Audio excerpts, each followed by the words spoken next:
antara dua kelompok dengan mosi, yaitu gender and orientasi seksual itu biner, laki-laki, perempuan, dan heteroseksual. Dimana kita di diskusi gender dan seksualitas ini kita lagi belajar namanya teori queer, ya kan? Teori queer ini muncul tahun 60-an ya, atas ada sebuah tragedi yaitu Stonewall Uprising ya di sana. Kemudian menyatakan bahwa gender yang biner itu adalah sebuah generalisasi yang terlalu berlebihan dan sebagainya. Maka kita akan melakukan diskusi tentang hal itu, debat dengan kelompok pro dan kontra. Ya, oke. Silakan mau buat pernyataan dulu dari kelompok yang kontra. Silakan. Kontra tidak ada lain. Ya. Kontra masih. Selamat siang semuanya, Dewan Juri Terhormat dan juga para audiens. Perkenalkan, saya Muhammad Dari Muntasyir dari kelompok kontra. Izin menjelaskan tentang queer, teori yang akan kita diskusikan pada hari ini. Istilah queer itu muncul pada tahun 1980-an eksisnya sebagai penggambaran ulang terhadap gerakan homoseksual atau gay dan lesbian. Basis teoretis dari queer ini sebagian besar didasari oleh gerakan feminisme dan juga post-strukturalisme. Nah, dalam buku berjudul The Homosexual in America, A Subjective Approach karya Donald Webster Corey, beliau menyatakan bahwa kaum homoseksual dan non-biner adalah suatu kaum yang sudah sepatutnya mendapatkan hak-hak atau akses terhadap human rights dan juga hak-hak sipil. Namun pada kenyataannya sampai saat ini kaum-kaum tersebut masih tidak termarginalkan, teropresi dan juga terpinggirkan di kalangan masyarakat kita. Selain itu, stigma negatif yang dilekatkan pada orang LGBT dan juga orang non-biner kerap berujung pada pengusiran, pengucilan, ancaman kekerasan hingga kehilangan nyawa. Padahal dalam the Universal Declaration of Human Rights yang dikeluarkan oleh PBB pada tahun 1948 sudah jelas dinyatakan bahwa PBB mengakui the recognition of the inherent dignity and of the equal inalienable right of all members of human family is the foundation of freedom, justice, and peace in the world. Dan bahkan di Konstitusi Indonesia dalam Undang-Undang 1945 pasal 280 ayat 1 ayat 2 menyatakan bahwa setiap orang berhak bebas dari perlakuan yang diskriminatif atas dasar apapun dan berhak mendapatkan perlindungan terhadap perlakuan yang diskriminatif itu. Pasal ini jelas mewajibkan negara untuk melindungi semua warga negara dari tindakan diskriminasi, termasuk diskriminasi yang didasarkan pada perbedaan identitas gender, ekspresi, dan orientasi seksual. Dari sini, kita dapat mengambil kesimpulan bahwa setiap manusia, terlepas dari apapun orientasi seksualnya, apapun kecenderungan gendernya, mereka adalah tetap suatu makhluk hidup, makhluk Tuhan yang berhak dan juga layak untuk memperoleh kebebasan hidup dan juga berekspresi. Hal ini didasarkan pada fakta bahwa setiap manusia lahir dengan fitrah, seperangkat hak-hak yang melekat secara permanen dan tidak bisa diganggu-gugat. Secara historis, fanatisme terhadap gender secara biner atau heteroseksual sudah terbukti menjadi bibit dari diskriminasi berbasis gender yang menimbulkan pelanggaran HAM yang menyasar pada golongan homoseksual ataupun golongan non-biner. Namun faktanya fanatisme para pemikir seks biner juga menjadi cikal bakal budaya patriarki yang selalu menempatkan laki-laki di sektor publik dan sedangkan perempuan selalu dilabeli sebagai ibu rumah tangga yang hanya dominan di ranah privat ataupun keluarga saja, sehingga tidak jarang perempuan ini justru menjadi objek dari kekerasan terlepas dia apakah homoseksual ataupun heteroseksual. Nah, berdasarkan landasan teoretis yang tidak terbantahkan tersebut, Dewan ini dengan jelas dan tegas, pasti tanpa tapi, menentang setiap argumen seksis dan juga patriarkis yang mengotak-ngotakkan gender hanya sebatas laki-laki dan perempuan saja.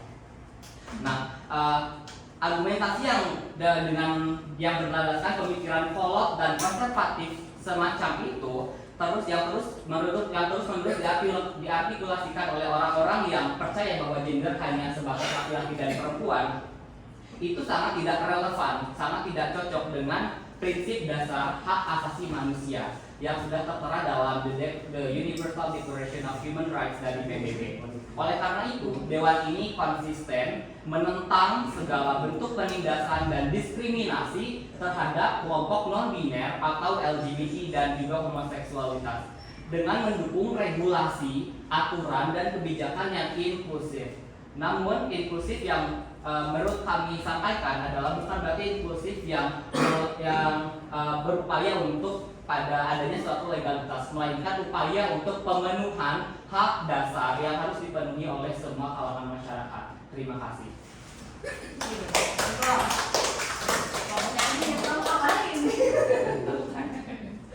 Oke, dari kelompok pro, kami persilakan membuat pernyataan. Terima kasih atas waktu dan kesempatannya. Perkenalkan saya Rizka dari Tim Pro. Sejarah perkembangan pandangan masyarakat tentang LGBT berawal dari perspektif Socarides, seorang psikiater dan psikoanalisis di Amerika yang meneliti tentang LGBT. Socarides beranggapan bahwa LGBT hanya sedikit dipengaruhi oleh genetik. LGBT ada karena wawasan dan berpikir secara sadar. Pandangan dunia tentang LGBT sangat dipengaruhi oleh pernyataan yang dikeluarkan oleh American Psychiatric Association sebagai institusi yang dianggap kompeten untuk memberikan penilaian terhadap keberadaan kaum LGBT. Di dalam HAM internasional pun tidak ada satupun yang menyatakan dan melegalkan gerakan LGBT. Pengakuan orientasi hanya dilakukan oleh UNDP, yang merupakan organisasi politik internasional di bawah naungan PBB. Bisa diambil contoh dari negara Jepang. Jepang merupakan salah satu negara yang mengalami permasalahan penurunan jumlah penduduk. Dengan masuk ke LGBT di Jepang akan berdampak pada angka kelahiran yang mempengaruhi demografi di Jepang. Terima kasih. Baik, bukanan. Ya, sekarang masuk ke debat ya.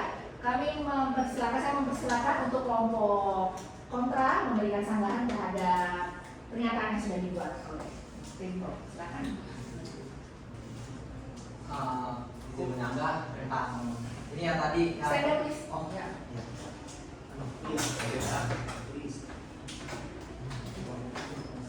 Oke, tentang tadi yang bahwa LGBT dibentuk bukan secara kodrat atau apapun, mungkin sedikit menjelaskan ya. Ini penjelasan dari Jeffrey Weeks di bukunya dengan judul Sexuality. Jeffrey Weeks itu seorang sosiologis ya. Ini sumbernya dari seorang sosiologis di Amerika Serikat, yaitu di mana manusia itu terdiri dari tiga yang membangun diri manusia. Yang pertama ada seks, kedua seksualitas, yang ketiga adalah orientasi seksual. Oke, ini nggak ada hari-harinya, tapi menurut saya cukup argumen ini untuk membantah argumen yang tadi ya, tentang seksualitas itu dibentuk bukan karena terbentuk dari awal kan. Oke, pertama seks yang bersifat kodrat mungkin hanya seks, karena seks itu berhubungan dengan pembedaan jenis kelamin. Ya memang pada dasarnya jenis kelamin hanya ada dua, laki-laki dan perempuan. Mungkin penis dan vagina ya, oke. Kemudian yang kedua seksualitas. Lumayan detail, seksualitas adalah sebuah proses sosial budaya yang mengarahkan hasrat atau birahi manusia. Seksualitas dipengaruhi oleh interaksi faktor biologis, psikologis, sosial, ekonomi, politik, agama, dan spiritual. Seksualitas merupakan hal positif, berhubungan dengan jati diri seseorang dan juga kejujuran seorang terhadap dirinya. Seksualitas adalah konsep yang lebih abstrak ya, lebih abstrak dibanding tadi seks yang membedakan manusia sebagai laki-laki dan perempuan doang. Ya, kemudian mencakup aspek yang tak terhingga dari keberadaan manusia, termasuk di dalamnya aspek fisik, psikis, emosional, politik, dan hal-hal terkait dengan kebiasaan manusia. Kemudian yang ketiga ya, poin ketiga tadi ada seks, seksual yang paling abstrak, dan orientasi seksual. Maaf. Oke, orientasi seksual yang kita banyak tahu adalah kapasitas yang dimiliki setiap manusia berkaitan dengan ketertarikan emosi, rasa sayang, dan hubungan seksual. Kesimpulannya adalah belum yang kesimpulan. Kemudian ada penjelasan yang diperjelas oleh ada salah satu di Ustaz Muhammad namanya di buku Fikih dan Seksualitas, yaitu menjadi hetero atau homo atau biseks atau orientasi seksual bukanlah sebuah pilihan bebas, juga bukan akibat konstruksi sosial, melainkan sebuah takdir. Akan tetapi tidak tertutup kemungkinan potensi kecenderungan orientasi seksual seseorang seberapapun kecilnya menjadi aktual setelah mendapat pengaruh lingkungan. Oke, baik, ada tambahan? Tambahan, silakan. Kita sekarang ada rulesnya ya, setiap pernyataan maksimal 1 menit ya. Oke. Ya, silakan. Oke, terima kasih. Baik, tadi sudah dijelaskan ya dari tim kontra ya, terutama dari Welan gitu ya. Nah itu mungkin secara penjelasan atau secara definisinya mungkin itu terlalu universal gitu ya. Nah mungkin untuk sekarang itu dalam kondisi sekarang atau dalam kondisi kontemporer ini mungkin kalau secara psikologis gitu ya, saya sudah baca di dalam teori queer itu bahwa kalau LGBT gitu ya atau orientasi seksual itu bahwa tidak adanya identitas dalam diri manusia gitu loh, tidak adanya laki-laki ataupun perempuan gitu. Nah otomatis kalau semisal si LGBT ini diglobalisasi bakal ada semacam ketimpangan sosial yang benar-benar berpengaruh banget bagi global gitu, bagi yang paling terutama itu bagi negara kita sendiri gitu loh. Nah terus untuk contohnya itu hal yang paling utama atau yang paling besar dari sebuah negara itu adalah dari segi keamanannya gitu loh. Nah hal yang terdapat atau yang menjadi ganda paling depan itu adalah si personel militernya gitu loh. Nah otomatis si personel militer ini kebanyakan itu buat gendernya itu kan laki-laki semua gitu loh. Nah misalkan adanya orientasi seksual yang janggal, kayak misalkan adanya gay ataupun yang lesbian dan yang lain sebagainya, itu bakal menurunkan moral dan ketegasan ataupun kedisiplinan seorang personel militer itu. Oke, silakan. Silakan, yuk. Ya. Baik, perkenalkan nama saya Resinda. Di sini saya akan menyanggah argumen dari saudara Polda, di mana tadi menyatakan bahwa teori queer itu memang benar membahas mengenai ketidaktetapan identitas seseorang. Nah, teori queer ini percaya identitas seksual selalu lebih luas dibandingkan di kategori dikotomi, atau perempuan atau laki-laki saja atau heteroseksual. Jadi memang pada awalnya queer teori ini berfokus pada perjuangan kaum lesbian dan gay. Namun pada saat ini perkembangannya merambah kepada sektor performance atau penampilan dan cara berpakaian maupun di bidang pekerjaan itu. Nah, jadi queer teori ini bukanlah sesuatu yang final dan alamiah, maksudnya gendernya, melainkan hasil dari konstruksi sosial. Jadi LGBT itu merupakan sesuatu yang given, yang memang sudah ditentukan oleh Tuhan dari awalnya, melainkan hasil dari konstruksi sosial dan budaya dari seseorang itu.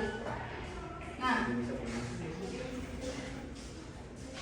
misalkan teori queer ini meyakini baik seks, gender maupun orientasi seksual adalah sesuatu yang bersifat fluid atau cair, tidak ilmiah dan berubah-ubah.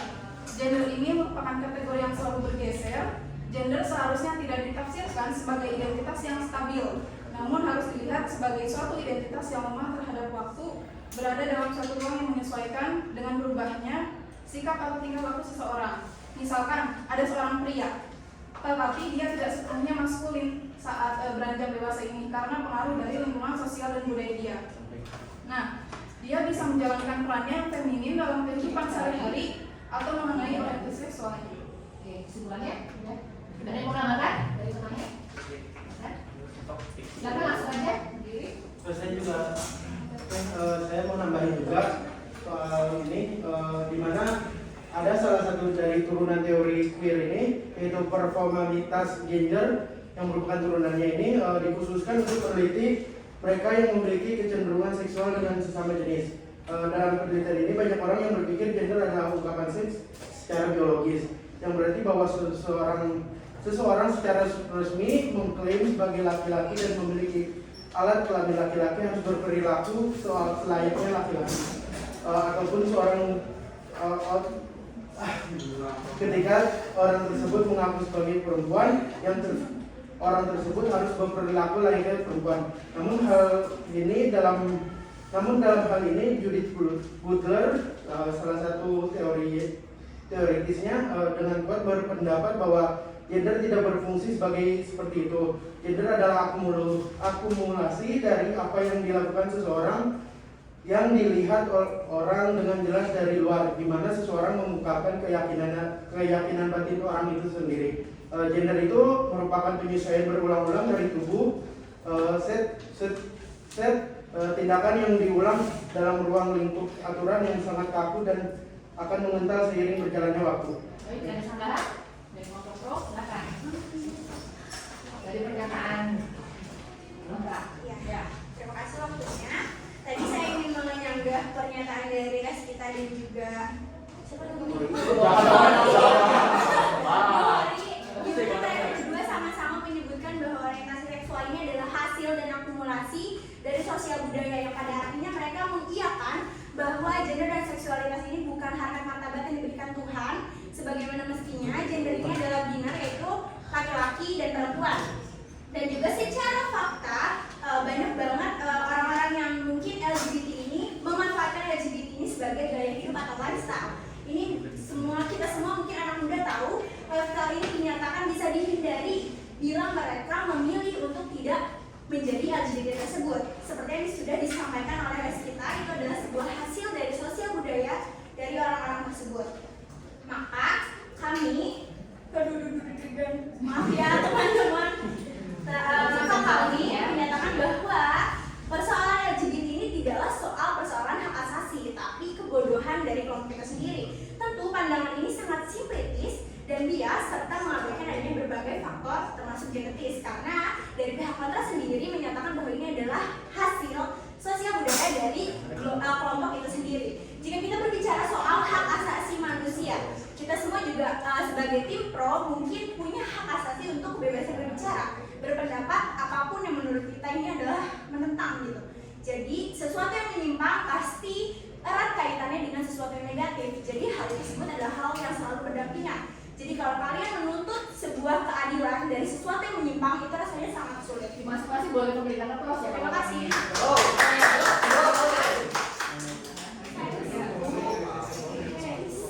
Baik, saya kembali akan menambahkan dari Nabila dan saya akan sedikit menekankan kepada Reskita tentang maaf.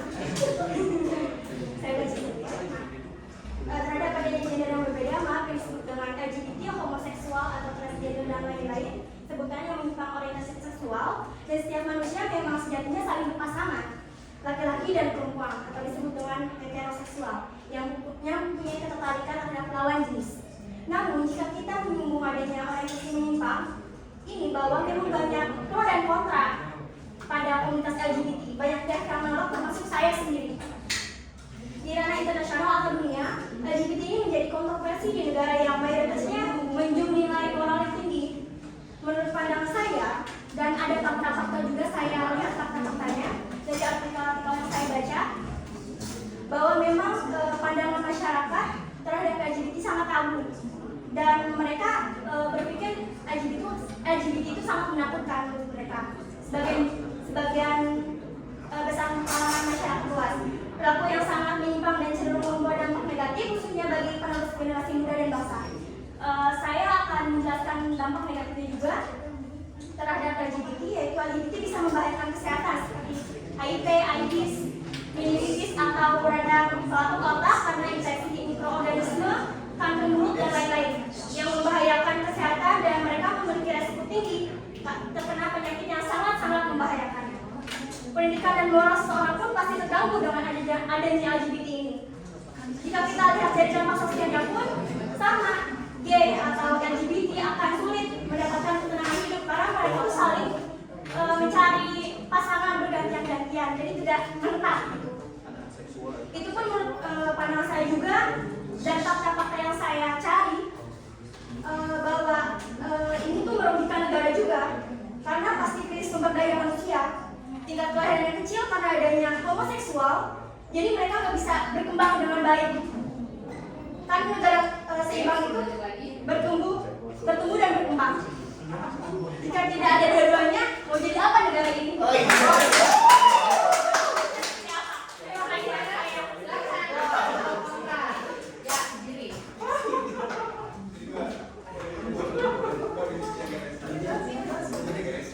saya akan sedikit menegaskan lagi bahwa dalam teori queer, jenis gender merupakan ideologi yang terbangun atas kehidupan sosial dan yang Anda mau menyanggah siapa?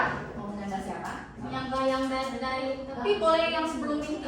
Iya, disebut sanggahannya apa gitu. Saya akan menyanggah yang pertama tadi yang di pernyataan yang dijelaskan oleh Riksa. Dan saya akan menegaskan kembali sedikit dalam teori queer, jenis gender merupakan ideologi yang terbangun atas kehidupan sosial dan lingkungan tempat seseorang berada. Teori queer adalah bagian dari poststrukturalisme bersumber pada feminisme. Teori ini menyatakan bahwa dua jenis kelamin yang ada sebenarnya tidak nyata. Kemudian gender dinilai sebagai salah satu hal yang fleksibel dan tidak menetap, artinya dapat berubah sewaktu-waktu. Tadi Rizka menyebutkan bahwa di dunia internasional ini tidak ada yang menegaskan bahwa LGBT itu disahkan kan. Tapi dari jurnal yang saya baca ada di salah satu negara setelah Mahkamah Agung Amerika Serikat itu mengesahkan undang-undang perkawinan sesama jenis pada tahun 2015. Tentunya hal tersebut sangat mempengaruhi hak dan keberadaan kaum LGBT di dunia internasional yang lain, terutama di Indonesia. Nah, di Indonesia sendiri, saya mengambil studi kasus. Nah, di Indonesia sendiri, saya mengambil studi kasus bahwa sejak tahun 1982 mulai dibentuk komunitas untuk mengakomodasi kepentingan kaum gay, dan pada tahun 1980-an hingga tahun 1990-an mulai bermunculan komunitas serupa bagi kaum lesbian, gay, dan transgender. Nah, setelah disahkannya oleh Mahkamah Agung dari Amerika Serikat tentang LGBT ini, maka di dunia internasional yang lain juga ingin merealisasikan haknya gitu untuk bisa setara dengan negara-negara yang lain juga. Nah, saya juga mau sedikit menambahkan yang tentang LGBT berdasarkan saya mengambil dari teori yang lain. Oke. Sudah habis. Waktunya udah habis. Baik, belum ada sanggahan terkait dengan tadi kelompok pro menyatakan bahwa perilaku LGBT itu akan merugikan negara, bangsa negara, terus kemudian ada penyakit dan sebagainya. Apa yang mau disanggah dari pernyataan tersebut? Silakan.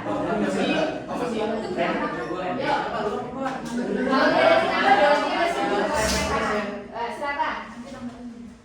Baik, selamat siang. Dewan Juri yang terhormat, saya akan menegaskan pernyataan yang disampaikan oleh Siti kemarin merupakan salah.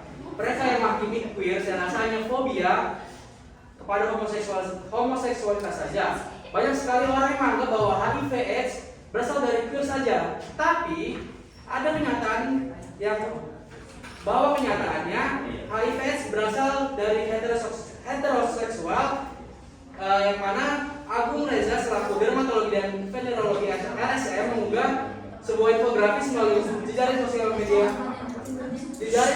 Twitter pribadinya @Agung RH Reza. Bisa dilihat sendiri di sini infografisnya bahwa yang biru ini adalah kasus HIV/AIDS berasal dari penyakit seks menular dari kaum heteroseksual, dan yang hijau ini adalah dari kaum LGBT. Jadi bagaimana Anda bisa menyatakan bahwa tingkat penyebaran seksual itu berasal dari LGBT, padahal ada fakta yang menyatakan bahwa itu bukan atau salah. Terima kasih. Ya. Disanggah. Tadi saya undang-undang sudah disanggah oleh siapa? Sakira. Kemudian sekarang dan sebagainya oleh Randy. Silakan. Ada yang mau menyanggah dari kelompok pro?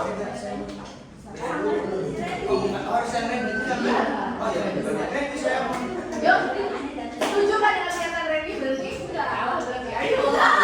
Menyinggung yang lain dulu, Miss. Ada yang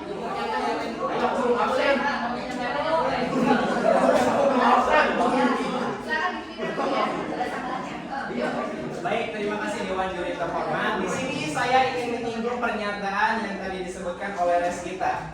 Tadi Reskita menjelaskan bahwasannya pada awalnya queer theory ini hanya mengusahakan pada perjuangan untuk perlindungan terhadap kaum lesbian dan gay. Dan juga sekarang telah merambah ke performance yang melihat kacauan cara berpakaian atau penampilan seseorang dalam menggugurkan norma-norma. Well, tapi di sini faktanya kalian adalah aktor parodi, maksudnya LGBT, sorry. Mereka adalah aktor parodi, sebagaimana yang telah dijelaskan oleh Judith Butler, yang mana mereka itu berupaya untuk mewujudkan kesetaraan gender bagi LGBT yang melakukan penghapusan gagasan dari aturan male maskulin dan female feminin. Dan kaum LGBT ini memang menerimanya, akan tetapi merepresentasikannya secara menyimpang, dan itulah yang disebut parodi. Oke, siapkan ya tuh sambalnya sekarang.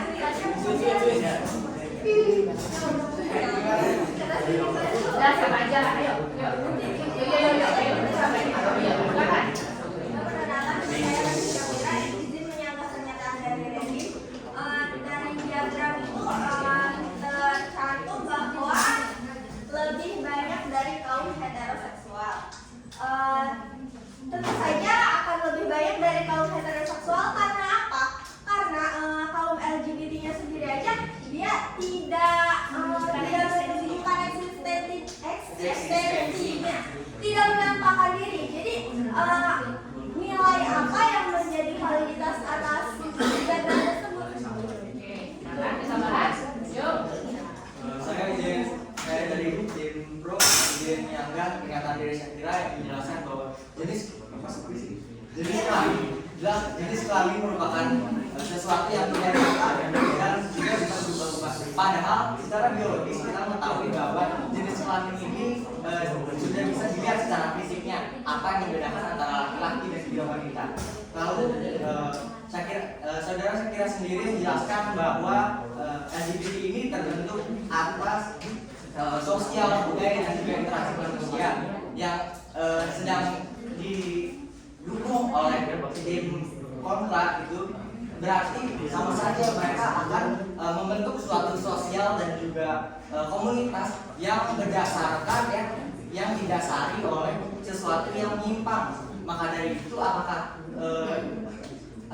saudara dari tim kontra ini akan membuat sesuatu hal yang menyimpang secara lebih global lagi? Saya rasa itu hal yang konyol ya. Selain itu, kaum LGBT ini mendasarkan dirinya hanya mendasarkan orientasi seksualnya berdasarkan asumsi dan juga bisa dibilang sebagai delusinya, karena hal tersebut berasal dari pikiran dirinya dan tidak bisa divalidasi oleh banyak orang juga. Ya, bahwa juga itu tidak bisa divalidasi. Ada yang mau menyanggah? Yuk. Saya Winda izin menyanggah dari pernyataan Sofia mengenai tentang LGBT itu terbentuk oleh sosial budaya dan kita bisa membenarkan pernyataan tersebut. Jadi teori queer mengungkapkan bahwa problematisasi pengkategorian seksual dan gender identitas pada umumnya selalu menjadi dasar dan tidak tetap, mengikuti pergeseran dari makna identitas dan pengetahuan itu sendiri. Dalam buku Body Smart, The Matter, Butler menjelaskan bahwa kita dibatasi oleh gender, yang berargumen bahwa materialitas adalah efek dari kekuasaan dan bahwa tubuh yang dijenis kelaminkan atau seksed dipaksa untuk mematerial sejalan dengan waktu. Seiring tubuh menjadi titik pusat perhatian debat feminis, kita pun harus mempertimbangkan pemahaman keseharian mengenai gender dan seksualitas di mediasi melalui pengalaman bertubuh. Butler pada konsep performativitas yang berasal dari linguistik, performatif linguistik adalah suatu bentuk bicara yang dengan pengucapannya membuat apa yang diucapkan menjadi kenyataan. Performativitas tersebut efektif karena ia mengungkapkan kutipan yang merujuk pada konvensi yang berlaku, mengulangi di mana norma-norma yang telah dikenal. Dalam hal ini pengucapan dari ia anak perempuan yang dilakukan saat bayi baru lahir membuat sang bayi menjadi anak perempuan, memulai proses yang seperti dikatakan proses ini berhasil karena frase "ia anak perempuan" bahwa otoritas konvensi yang menciptakan apa itu perempuan. Jadi sah-sah saja bila seseorang memiliki identitas maskulin di satu waktu dan identitas feminim di waktu yang lain. Selanjutnya, saya akan menambahkan pernyataan. Diketahui banyak individu saat itu mengidentifikasikan ini berdasarkan peningkatan sosial. Menurut teori ini sendiri, gender binary ini adalah posisi sosial yang dipaksakan. Karena mengapa bersikeras mengkategorikan sebagai pria dan wanita? Karena pada kenyataannya kategori yang dibuat untuk membantu kehidupan sosial kita tidak dapat dijawab sepenuhnya hanya dengan mendeskripsikan dunia. Karena dalam pengenalan gender laki-laki dan perempuan itu sendiri seringkali ditemukan adanya diskriminasi terhadap ras tertentu yang tidak memiliki atau tidak berperan lainnya yang diharapkan di lingkungan sosial.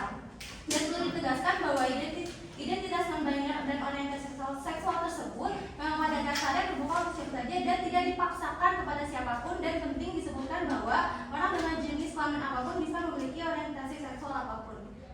Oke. Ada yang mau nyala dulu? Dua. Yuk, silakan. Oke, silakan.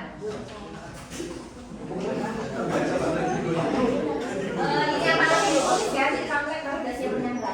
Pernyataan dari Tasya tadi yang menyebutkan bahwa di diagram itu lebih banyak heteroseksual. Ya, bagaimana kaum gay atau lesbian bisa bebas berekspresi kalau masih dikucilkan dan tidak atau belum mendapat kesetaraan? Berarti mengaminkan kalau diagram itu nggak valid. Iya, secara general. Iya, iya nggak? Yuk, silakan. Langsung disangka. Oke. Saya ingin menyanggah pernyataan dari Jadi mengenai diagram kesehatan atau penularan HIV.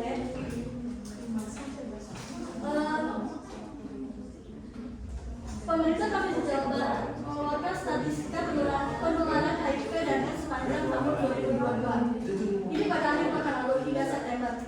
Kasus kumulatif HIV di Jabar tercatat sebanyak 57.134 kasus dan kasus kumulatif AIDS sebanyak 12.326. Secara nasional, trennya pun serupa. Selama 6 tahun terjadi lonjakan catatan penularan di kalangan homoseksual. Pada tahun 2010 tercatat hanya 506 penularan pada LSL atau laki-laki seks laki-laki dibandingkan 6.623 pada heteroseksual. Ini di tahun 2010. Tahun demi tahun penularan di kalangan homoseksual terus menanjak dan mengejar persentase penularan pada heteroseksual. Pada 2017, saat total penularan HIV kembali naik menjadi 48.300 dalam setahun. Persentase penularan di heteroseksual hanya 1% saja di atas penularan LSL, yakni 22%. Titik baliknya terjadi pada 2018, kala itu sepanjang tahun tercatat 46.659 penularan HIV. Dari jumlah itu sebanyak 20% pada kaum homoseksual, mengalahkan 19% pada heteroseksual. Pada 2019 penularan LSL bertahan pada angka 20%, sementara pada heteroseksual menurun jadi 17%.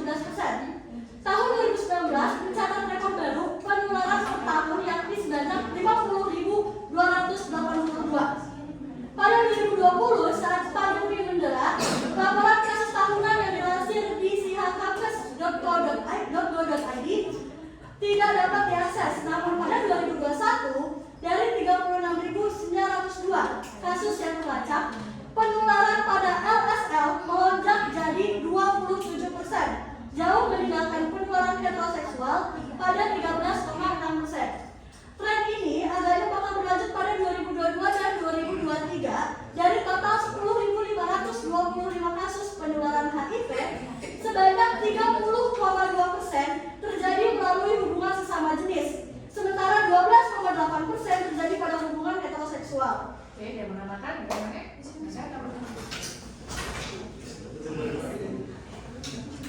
Baik, selain daripada sisi kesehatan, LGBT juga mampu mempengaruhi pendidikan manusia.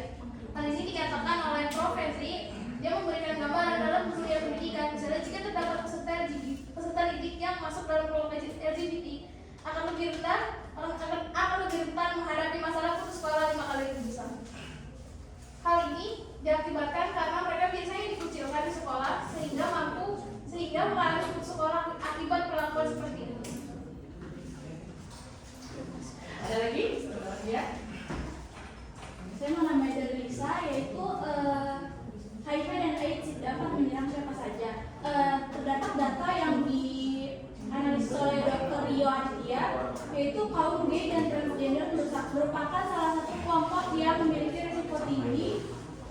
infeksi HIV dan AIDS. Di Amerika Serikat, sejak tahun 2005 sampai 2014, diagnosa HIV terhadap kelompok ini memiliki peningkatan sebanyak 6%. Populasi gay, biseksual, dan transgender di Amerika Serikat diperkirakan sekitar 2% dari populasi. Namun, 55% dari penderita HIV dan AIDS di Amerika adalah berasal dari kaum gay. Apabila terus meningkat, diperkirakan 1 dari 6 gay dan laki-laki biseksual di Amerika Serikat dapat terdiagnosa dengan HIV. Faktor dan resikonya itu dikarenakan adanya seks anal. Kebanyakan gay dan transgender mendapatkan HIV melalui seks anal yang dilakukan tanpa menggunakan kondom. Seks anal adalah tipe seks dengan risiko tinggi penularan HIV. Adanya homofobia, stigma, dan diskriminasi. Sikap negatif terhadap homoseksualitas dapat mencegah kaum gay dan transgender untuk mendapatkan pengecekan dan menemukan fasilitas kesehatan untuk mencegah serta mengobati HIV. Bicara tentang seks anal, ada 2 kategori seks yang sering ada, yaitu penerima dan pelaku. Jadi kebiasaannya itu biasanya si orang-orang yang gay ini merasa mereka tuh nggak kena, padahal mereka sebenarnya kena, tapi takut kena diskriminasi dan takut dikucilkan dari daerahnya.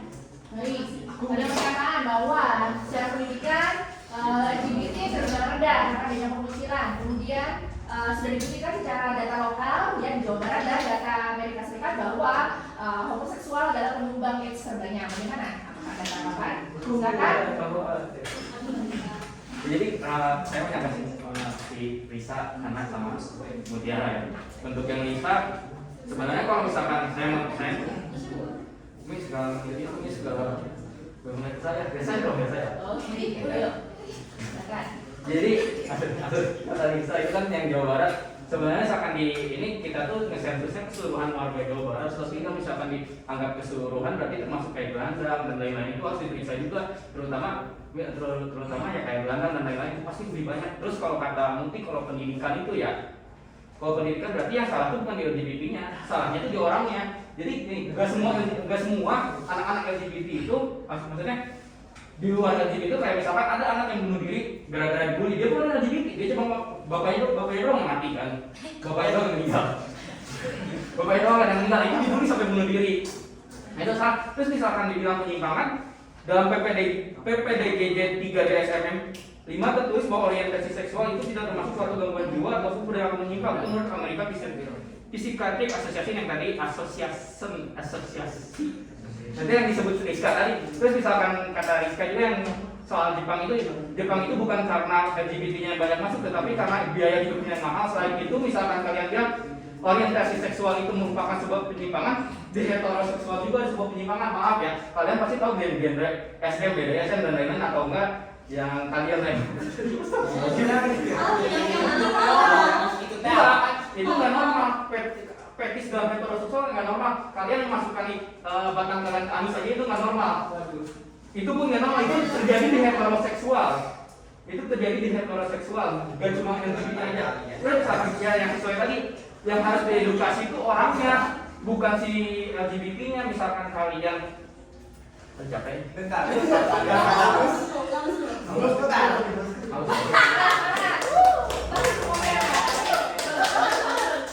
Terus ya misalkan kalian bilang kayak mau berpengaruh ke kehidupan, itu semua orang itu punya kehidupan yang masing-masing. Kalian itu punya hak privasi masing-masing. Kalian itu dilahirkan sudah mempunyai haknya. Kalian aja punya hak untuk lahir kan. Terus misalkan ada misalkan kalian bilang heteroseksual, misalkan militer, contoh tadi kata Wilda, militer itu di Amerika juga ada yang homo, ada yang lesbian. Tidak semuanya yang gay itu berperilaku seperti perempuan ataupun yang sebaliknya, karena maaf saya juga punya teman yang kayak gitu. Mereka itu tidak menunjukkan bahwa mereka itu kayak gemulan, feminim atau tomboy gitu enggak. Terus misalkan soal anak-anak yang tapi kita kekurangan warga, kalian heteroseksual aja ada yang child free kok.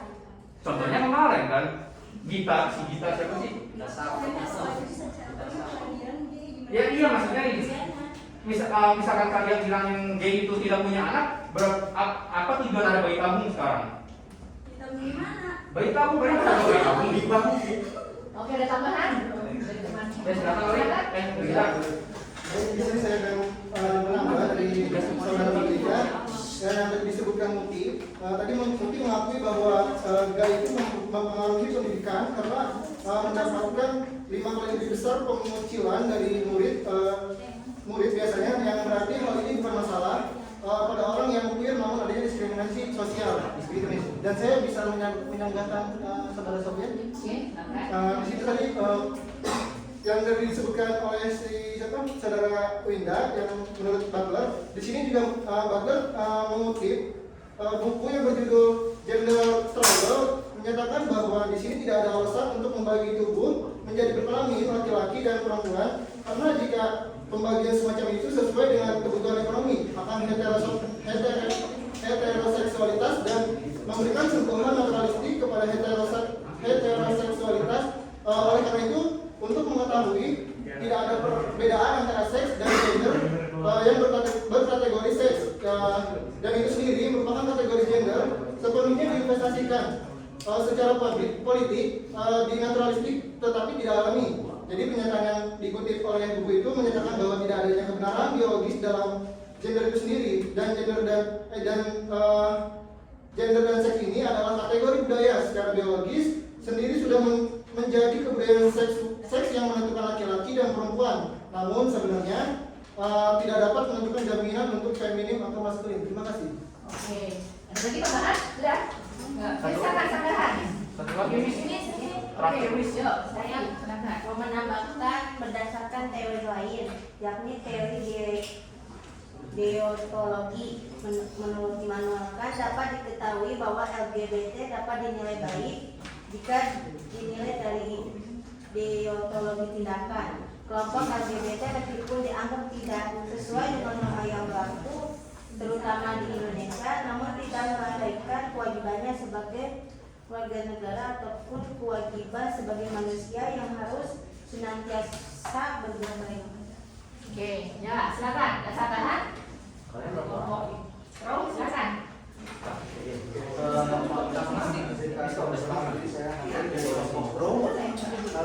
Sama-sama saya ingin meluruskan dulu. Saya meluruskan bahwa tadi yang sudah kami jelaskan bahwa penelitian terkait mengenai LGBT yang pertama itu pada tahun 1952 dari DSM Diagnostic and Statistical Memo menyatakan bahwa kaum homoseksual sebagai penyimpangan jiwa pada tahun 1952. Lalu pada tahun 1973 dinyatakan sebagai gangguan jiwa.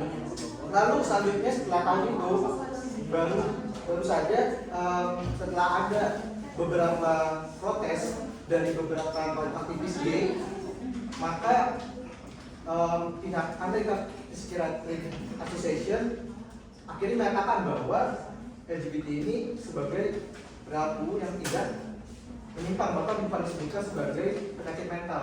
Dan dari sini kami menyatakan bahwa di sini adanya tidak netralan dalam sebuah penelitian, di mana harusnya di situ bisa saja hasilnya berbeda dalam penelitian tersebut, tetapi karena ada beberapa oknum yang memprotes penelitian tersebut, hasilnya menjadi berubah. Lalu tadi membahas dari teori Immanuel Kant ya. Saya menemukan fakta bahwa pihak-pihak ataupun beberapa oknum LGBT, contohnya kasus di Piala Dunia tahun 2002 kemarin, di mana karena adanya pihak-pihak tertentu di kaum LGBT, jadi mereka mengintervensi negara tersebut yang mengadakan acara Piala Dunia, dan di mana itu menyalahi adat istiadat dan budaya di sana, di mana seharusnya mereka yang mungkin memeluk agama mereka yang tidak memperbolehkan LGBT di negara itu, tetapi akhirnya mereka mengizinkan adanya kegiatan ataupun hal-hal berbau LGBT di sana. Di sini kita bisa melihat bahwa pada akhirnya ya akan ada intervensi di dalam dunia politik ataupun kehidupan bernegara gitu di sini.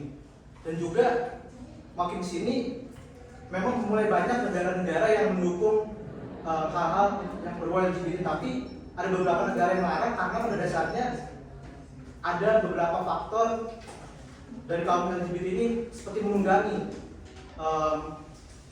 kaum LGBT ini dalam untuk kepentingan politik.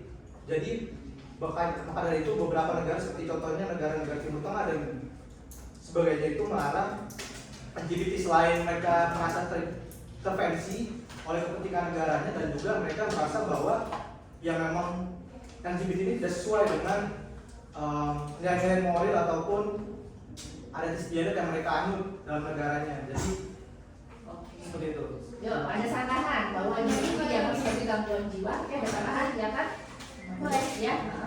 Oke, izin menyanggah tadi dari teman-teman sekalian yang mungkin hampir seluruhnya menyebutkan bahwa LGBT ini hanya korban. Kita kalian nggak pernah lihat kalau pelaku LGBT ini sebagai tersangka. Banyak banget loh kasus dari kaum LGBT yang sudah menjadi tersangka. Penyodoran anak kecil,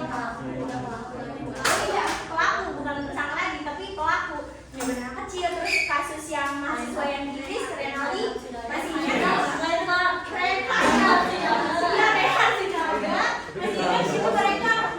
dia memakan korban lebih dari puluhan, 150-an.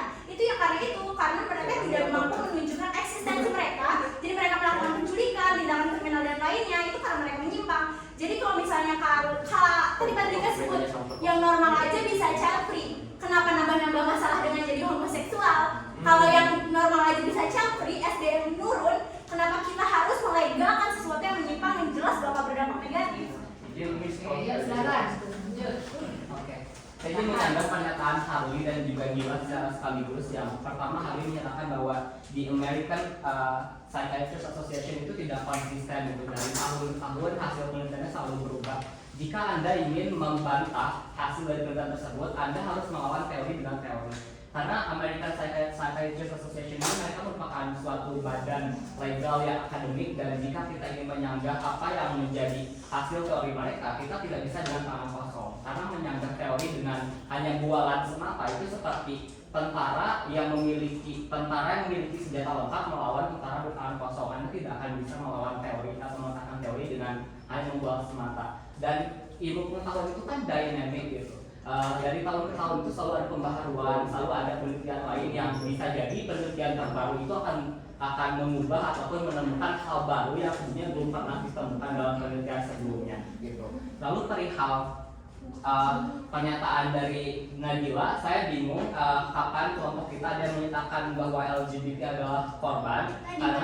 Padrika, korban pembulian, korban diskriminasi. Oke, itu karena untuk menyanggah pernyataan Muti yang tentunya Muti itu menyatakan bahwa pendidikan bahwa LGBT itu berdampak buruk pada pendidikan karena LGBT rentan untuk dibully dan menjadi korban. Itu artinya yang salah bukan LGBT tersebut, tapi justru orang-orang yang tidak toleran, yang diskriminatif, dan yang salah adalah sistemnya, di mana orang-orang ini sangat diskriminatif terhadap orang-orang yang punya perbedaan dalam seksualitas. Saya tidak menyatakan penyimpangan ya, hanya perbedaan, karena menurut American Psychiatrist Association pun LGBT sudah bukan penyimpangan ataupun kelainan mental lagi seperti yang tadi disampaikan oleh Harley. Dan sebenarnya untuk perihal korban, orang-orang heteroseksual yang kontra terhadap LGBT pun harus sadar diri bahwa yang menjadi pelaku dalam kekerasan seksual bukan hanya kaum LGBT, karena semua orang, siapapun itu, bisa menjadi pelaku jika mereka punya intent atau punya tujuan untuk melakukan hal tersebut.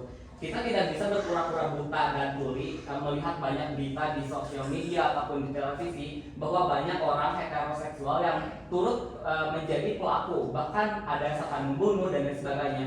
Dan yang lebih parah adalah jika kalian mengatakan bahwa LGBT ini berdampak pada kesehatan, HIV dan lain sebagainya, daripada kita saling menyalahkan apakah hetero dan homo yang punya data lebih besar terkait HIV/AIDS, sebaiknya Anda lebih memerhatikan fakta bahwa orang heteroseksual ketika mereka melakukan free sex punya hal yang lebih problematik, yakni anak yang lahir di luar pernikahan, yang mana itu sangat berdampak buruk pada sistem lapisan masyarakat. Karena kebanyakan ketika orang heteroseksual punya anak di luar nikah, bahkan bayinya itu banyak yang sampai dibuang. Apakah orang homoseksual ada yang pernah seperti itu?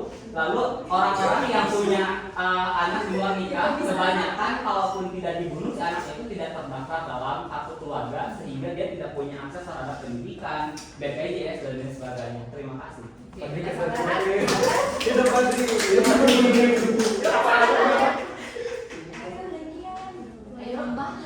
Sama izin menambahkan. Oke, silakan. Izin menambahkan yang nanti kan sebelumnya katanya ada yang itu kayak anak kecil disodomi, sebenarnya itu jatuhnya ke pedofilia.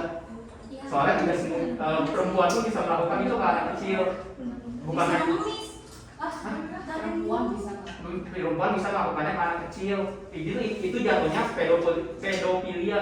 Kalau misalkan orang dewasa ke anak kecil itu tidak hanya cowok ya, tidak hanya itu bisa perempuan juga. Memang kasusnya lebih banyak laki-laki dibanding perempuan sendiri. Tapi kasus itu pernah terjadi pada perempuan. Terutama yang pernah saya baca itu, ini menurut Tribun Kompas. Jadi perempuan itu kayak merayu laki-laki, ya yang main pes, yang nyobain pes, tapi di apa ya, pokoknya di gitu sama si perempuan. Nah, ini jadinya pedofilia, bukan LGBT. Itu dua hal yang berbeda. Terima kasih. Boleh nambah. Oke, Farah. Izin menambahkan, betul apa yang dibilang oleh Fatika bahwa yang tadi dibilang itu bukan termasuk LGBT. Karena saya menemukan bahwa ada pasal 292 KUHP menyebutkan bahwa hukuman bagi pelaku persetubuhan sejenis kelamin dengan orang belum dewasa yaitu dikenakan penjara paling lama 5 tahun. Nah, berarti di sini ada kata dengan orang yang belum dewasa, makanya dia itu disebut tersangka. Jika kaum LGBT itu tidak bisa disebut tersangka karena kita di sini di Indonesia belum ada hukum yang menetapkan bahwa LGBT itu merupakan kejahatan. Oke, yuk Sarah tambahan.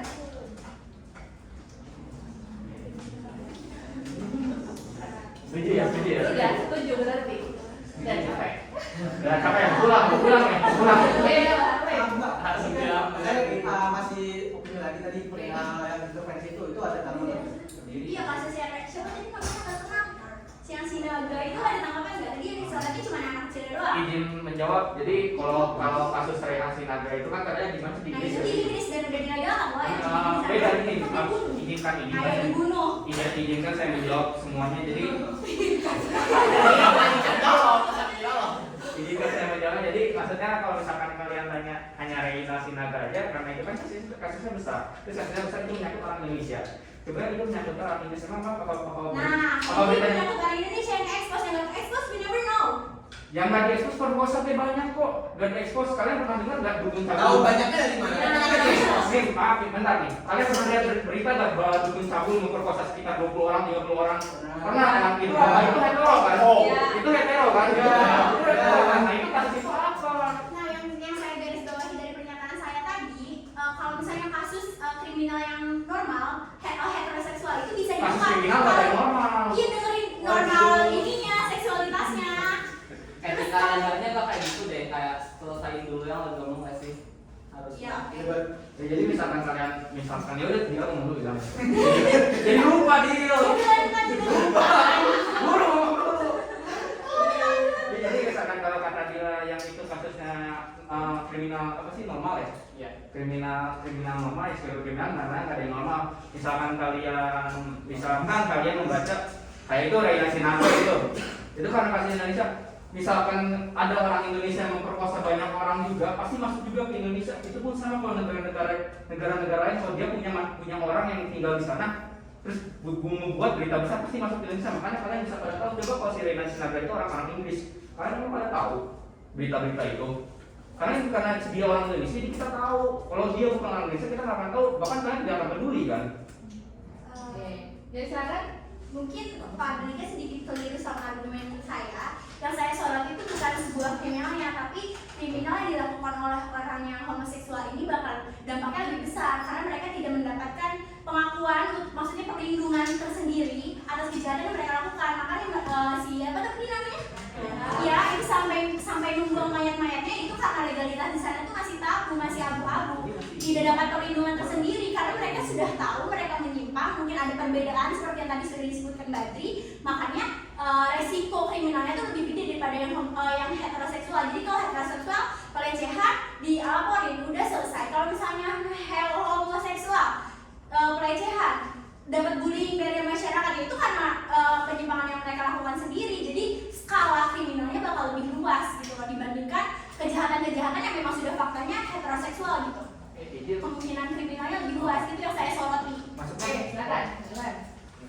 Mungkin sedikit mengingatkan yang kepada Nabila, kalau misalkan berdasarkan data tentang kriminal, kaum heteroseksual kagak kalah loh datanya tentang melakukan kriminal. Jadi itu tuh kriminal bukan karena dia gay dan dia melakukan, maksudnya keparangan aja korbannya itu laki gitu, karena dia gay. Apakah kalau misalkan dia heteroseksual dia gak bakal ngelakuin hal itu? Belum tentu. Ya karena dia homoseksual dan korbannya laki gitu. Dan karena gay jadinya berita di Indonesia tuh lumayan inilah karena di kita masih dianggap tabu dan jadinya media lumayan tergiur akan berita itu, jadi digoreng di Indonesia. Ya, seperti itu mungkin.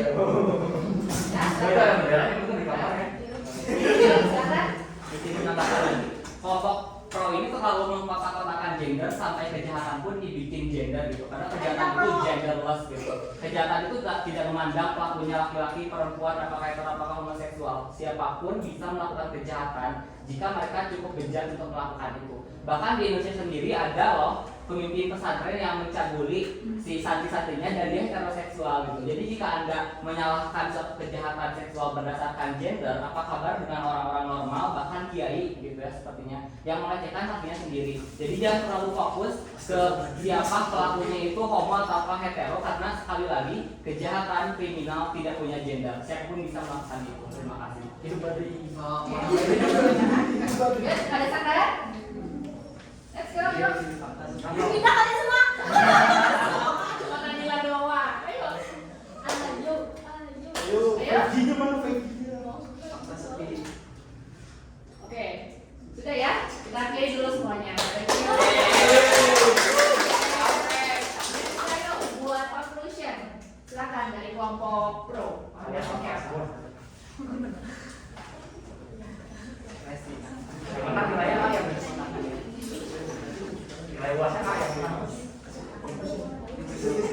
Ya, kesimpulannya. Siapa dulu? Yang udah siap dulu aja deh. Ya, silakan kontra atau pro sudah siap? Ya. Ya. Conclusionnya. Baik, saya akan menyampaikan kesimpulan dan closing statement bahwa tim pro menyebutkan bahwa seksualitas adalah dibentuk bukanlah terbentuk, dan bagaimana sebuah institusi menyatakan bahwa seksualitas seseorang merupakan pilihan. Katanya tidak ada seseorang pun yang bisa dan ingin memiliki seksualitas seperti apa yang mereka katakan. Timpangan sosial yang bagaimana dan contoh yang konkret seperti apa yang mereka nyatakan bahwa gay itu adalah penghalang segalanya, seperti menjadi militer itu tidak boleh gay dan harus maskulin. Katanya queer itu adalah given dan tidak ada korelasi dengan profesi apapun. Nyatanya banyak juga yang di Amerika militer yang memiliki seksualitas gay, dan bagaimana seksualitas ini dianggap sebagai sebuah gaya hidup, sedangkan mereka sendiri mendapatkan diskriminasi. Tim pro juga menyatakan bahwa gay adalah pelaku utama. Nyatanya Anda alergi fakta ya, dan fakta harus dibalas dengan fakta. Termakan fakta. Ketika ada queer yang berbuat jahat, lantas bukan karena mereka memiliki orientasi yang berbeda, ya karena tabiat mereka sebagai manusia. Jadi misalkan adalah perlakuannya atau perilakunya bukan seksualitasnya. Dan Anda juga alergi fakta karena Anda sekalian menganggap queer itu adalah salah dan banyak melakukan kekerasan terhadap anak, bahwa nyatanya kasus penelantaran anak, kekerasan pada anak, dan kejahatan pada anak lainnya itu berasal dari keluarga hetero. Masuk ke closing statement.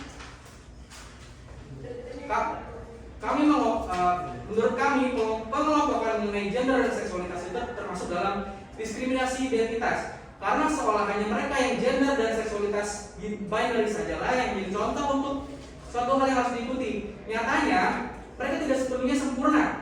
Dengan adanya pengelompokan identitas ini, gender dan seksualitas semacam ini bisa menjadi alat bagi non-queer untuk membenarkan tindak diskriminasi yang mereka lakukan seperti pembulian, kekerasan, kebencian, dan hal buruk lainnya kepada kaum queer. Norma di Indonesia seakan disalahartikan oleh sebagian orang sebab queer seringkali dianggap melanggar norma sehingga kerap dapat perlakuan diskriminasi. Yang menjadi pertanyaan di sini adalah, adakah norma tertentu yang mengharuskan untuk melakukan diskriminasi seperti kekerasan dalam penegakannya, sekalipun norma agama, jika seseorang salah, yaitu dirangkul, bukan diberikan kekerasan. Karena pada dasarnya setiap agama tidak ada yang mengajarkan tentang kekerasan. Jadi, tidak seharusnya kita menyakitkan hati orang lain karena mereka queer, sebab mereka tetap manusia yang membutuhkan pelukan hangat dan kasih sayang bersama seperti kalian berikan kepada sesama kalian. Jadi kita tidak seharusnya menormatifkan bahwa gender dan seksualitas seseorang itu binary dan harus bersikap terbuka akan perbedaan, sebab itulah kehidupan yang mana akan terus berdampingan dengan segala perbedaan dalam menuju kesatuan. We all born equally, but we are not treated equally.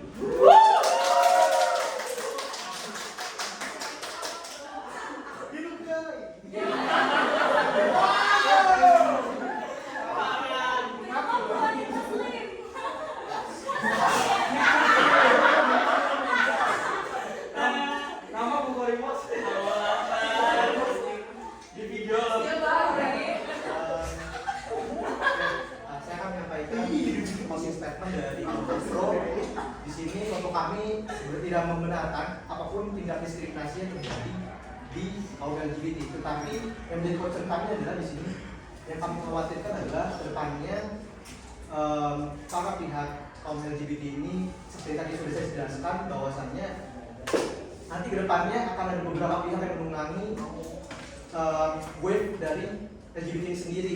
Nah makanya dari itu perlunya concern dari kita semua yang tadi sudah bilang bahwa kita equally right, di mana kita di sini saling mengingatkan dan saling membantu juga.